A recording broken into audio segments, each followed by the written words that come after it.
എൻ്റെ മോനെ Spiderman brand new day കണ്ടിറങ്ങി ഒരു രക്ഷയില്ല, ഒന്നും പറയാനില്ല കേട്ടോ. അടിപൊളി മൂവി.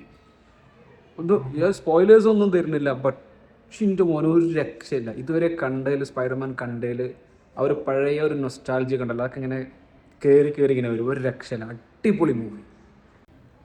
ഇതിലെ ക്യാരക്ടേഴ്സൊക്കെ ഉണ്ടല്ലോ, ഒന്നിനൊന്നും മെച്ചപ്പെട്ട അഭിനയം കേട്ടോ. കാരണം ഇതുവരെ നമ്മൾ കണ്ട സ്പൈഡർമാൻ മൂവീസ് അല്ലെങ്കിൽ അവഞ്ചേഴ്സ് മൂവീന്നൊക്കെ സെപ്പറേറ്റ് ആയിട്ടൊരു എന്താ പറയുക, ഒരു ആങ്കർ പോയിന്റ് ഉള്ള ഒരു സ്റ്റോറിയാണിത്. ഇതിലിപ്പം ഇതിനെക്കുറിച്ച് കൂടുതൽ പറയണമെന്നുണ്ടെങ്കിൽ ഇപ്പം എന്തെങ്കിലും നമ്മൾ സ്പോയിലർ വരുന്നുണ്ട്. അപ്പോൾ അതുകൊണ്ട് ഞാൻ സ്പോയിലേഴ്സ് ഒന്നും പറയണില്ല. പക്ഷെ എന്താണെന്ന് വെച്ച് കഴിഞ്ഞാൽ നമ്മൾ ട്രെയിലർ കണ്ടിട്ട് അത് വെച്ചിട്ടൊരു സ്പെക്കുലേഷൻസ് ഒക്കെ വെച്ച് പടത്തിന് പോയി കഴിഞ്ഞാൽ അതിൻ്റെയൊക്കെ ഹൈ പോയിന്റിലാണ് നിൽക്കണേ. ഞാൻ ഒരുപാട് കാലത്തിന് ശേഷം ഒരു നല്ലൊരു മാർവൽ മൂവി ഇന്ന് കണ്ടു. നല്ലൊരു മൂവി ഇന്ന് കണ്ടു. ആ ഒരു സന്തോഷമൊക്കെ ഉണ്ട്. നമ്മൾ പടം കണ്ടിറങ്ങുമ്പോൾ നമുക്ക് നഷ്ടം തോന്നില്ല. മസ്റ്റ് തിയേറ്റർ വാച്ച് എക്സ്പീരിയൻസ് മസ്റ്റാണ്, ഒരു രക്ഷയില്ല. ഈ മൂവിൻ്റെ ഏറ്റവും വലിയൊരു ഹൈലൈറ്റ് എന്താണെന്ന് വെച്ച് കഴിഞ്ഞാൽ നമുക്ക് ആക്ഷനും അതിൻ്റെ ഒരു ഇമോഷൻസും, അതായത് ഈ ഒരു സ്റ്റോറി പോകുന്നതും അതിലെ ആക്ഷൻ സീക്വൻസുകളൊക്കെ എന്താ പറയുക, ഒരു ബാലൻസിലാണ്. നമുക്കൊരിക്കലും ഒരു ബോറടിക്കില്ല.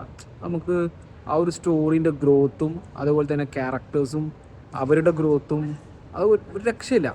ആ ഒരു ബാലൻസ് നമുക്ക് മൂവി കാണുമ്പോൾ മനസ്സിലാവും. അതായത് അതിൽ ഹ്യൂമർ ഉണ്ട്, അതിൽ നമ്മൾ സർപ്രൈസിങ് ആയിട്ടുള്ള ആക്ഷൻസ് ഉണ്ട്, അതുപോലെ തന്നെ അതിനകത്ത് ഇമോഷൻസിൻ്റെ ഒരു അയ്യരുകളെയാണ്. നമുക്കിങ്ങനെ സെർട്ടൻ പോയിന്റിലൊക്കെ നമുക്ക് നന്നായിട്ട് റിലേറ്റ് ചെയ്യാൻ പറ്റുന്ന നല്ല ഒരു നമുക്ക് എന്താ പറയുക, ഒരു നോർമൽ സ്പൈഡർമാൻ മൂവി നമ്മൾ ഇതുവരെ കണ്ടതിൽ നിന്ന് വ്യത്യസ്തമായിട്ട് ഒരു ഒറിജിൻ സ്റ്റോറി അല്ല, ബട്ട് അതിനോടൊക്കെ സാമ്യതമായുള്ള ഒരു കമ്പയർ ചെയ്യാൻ പറ്റുന്ന രീതിയിലുള്ളൊരു മൂവിയാണ് ഡെഫിനറ്റ്ലി ഇത്. അപ്പോൾ എന്തായാലും അതിൻ്റെ ആ ഒരു ഗ്രോത്ത്, ആ ഒരു സ്പൈഡർമാൻ എന്ന ക്യാരക്ടറിൻ്റെ ഗ്രോത്ത് ഇതിൽ നമുക്ക് എംഫസൈസ് ചെയ്ത് കാണാൻ പറ്റുന്നുണ്ട്.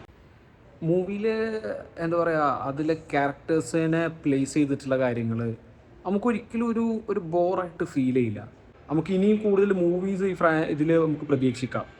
അപ്പോൾ അത്തരത്തിൽ സെറ്റപ്പ് ചെയ്തിട്ടുള്ള ഒരു എൻവയൺമെൻ്റ് ആണുള്ളത്. സ്പൈഡർമാൻ്റെ ഒരു ഗ്രോത്ത് നമുക്കിതിൽ കാണാൻ പറ്റും.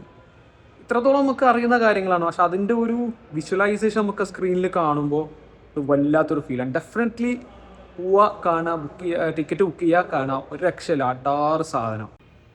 ഞാനൊക്കെ കണ്ടു വളർന്ന മൂവി എന്ന് പറയുന്നത്, സ്പൈഡർമാൻ മൂവി എന്ന് പറയുന്നത് നമ്മളെ സ്പൈഡർമാൻ 1, 2, 3 അതുപോലെ അമേസിങ് സ്പൈഡർമാനൊക്കെയാണ്. അപ്പോൾ അതൊക്കെ നമുക്ക് മനസ്സിൽ നിൽക്കുന്ന അത്രയും ഒരു നൊസ്റ്റാൾജി ആയിട്ടുള്ളൊരു മൂവീസാണ്.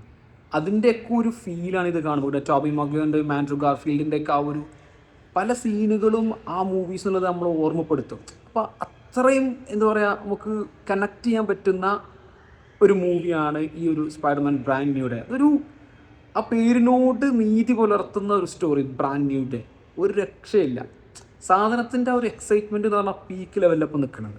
ഡെഫിനറ്റ്ലി സ്പോയിലേഴ്സൊക്കെ വരുന്നതിന് മുന്നേ ഡെഫിനറ്റ്ലി നിങ്ങൾ തിയേറ്ററിൽ മാക്സിമം പോയി കാണാം. മോനെ 10 out of 10 ഒന്നും പറയാനില്ല.